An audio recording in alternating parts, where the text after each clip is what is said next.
بسم اللہ الرحمن الرحیم۔ السلام علیکم ناظرین۔ نومبر کی ایک سرد رات میں 11 بجے دروازے پر دستک ہوئی۔ ماسٹر اکبر علی نے جا کر دروازہ کھولا تو نقاب پوش لڑکی دروازے سے اندر گیراج میں آ کھڑی ہوئی۔ بولی سر 500 روپے مل جائیں گے۔ ماسٹر صاحب نے پوچھا آپ ہیں کون، بتائیں تو صحیح۔ اس لڑکی نے چہرے سے نقاب ہٹایا اور بولی میں آپ کی شاگرد آسیہ رحمت ہوں۔ بچے صبح سے بھوکے ہیں، چھوٹا بچہ تو بھوک سے نڈھال ہو چکا ہے، رو رہا ہے کہ دودھ پینا ہے۔ ماسٹر صاحب نے اسے 1000 روپے دینا چاہا مگر اس نے 500 روپے ہی لیا اور چلی گئی۔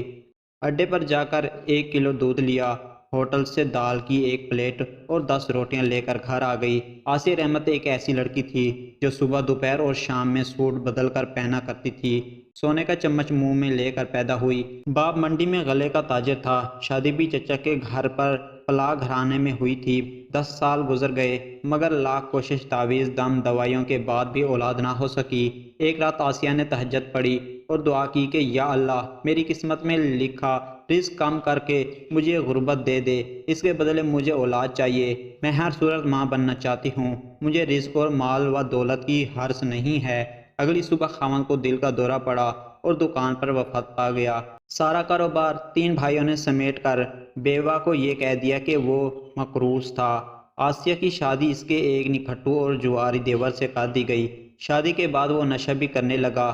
اللہ نے 7 سال میں 3 بیٹے اور 1 بیٹی دی۔ خاوند اب نشے کی اس حالت میں ہے کہ بازو پر پلیٹ سے کٹ لگا کر ان کے اوپر کوئی پاؤڈر ڈالتا ہے، ٹیکے لگاتا ہے۔ گھر بیچ کر جوئے میں ہار چکا ہے۔ کرائے کا مکان ہے جس کا کرایہ آسیہ لوگوں کے گھروں میں کام کر کے ادا کرتی ہے۔ ہمارے حق میں کیا بہتر ہے وہ ہم سے زیادہ ہمارا خدا جانتا ہے۔ جب ہم تقدیر کو بدل دینے کی دعا کرتے ہیں تو وہ دعا قبول اگر ہو جائے تو حالات آسیہ جیسے بھی ہو سکتے ہیں۔ ایک نعمت سے محرومی نہ جانے کتنی محرومیوں اور آزمائشوں سے ہمیں بچا رہی ہوتی ہے، اور اس ایک چیز کے حصول میں اپنا سب کچھ داؤ پر لگا کر خدا کے لکھے کو بدلنے کا اس سے ہی سوال کر رہے ہوتے ہیں۔ ایک اسپیشل بچے کی ماں چاہتی تھی کہ اس کا بچہ ٹھیک ہو جائے یا مر جائے۔ اس نے خدا سے یہ دن رات یہ دعا کرنا شروع کر دی۔ بچہ وفات پا گیا۔ خاوند نے دوسری شادی کر کے اسے طلاق دے دی کہ اس سے اگلا بچہ ہی معذور ہوگا۔ جب تک وہ بچہ زندہ تھا اس کا خاوند بیوی سے ایسے محبت کرتا تھا جیسے محبت کی داستانوں میں مجنوں اور رانجھے کا کردار ہو۔ جس بچے کو وہ آزمائش سمجھتی تھی اس نے ہی تو ایک بڑی آزمائش سے روک رکھا تھا۔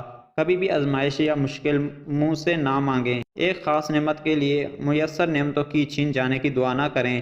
آپ وہ نہیں جانتے جسے وہ ذات جانتی ہے جو یہ سب کچھ کنٹرول کر رہی ہے، اور اس کی قدرت کا ایک خاص نظام ہے جسے غور و فکر کرنے والے بخوبی سمجھ سکتے ہیں۔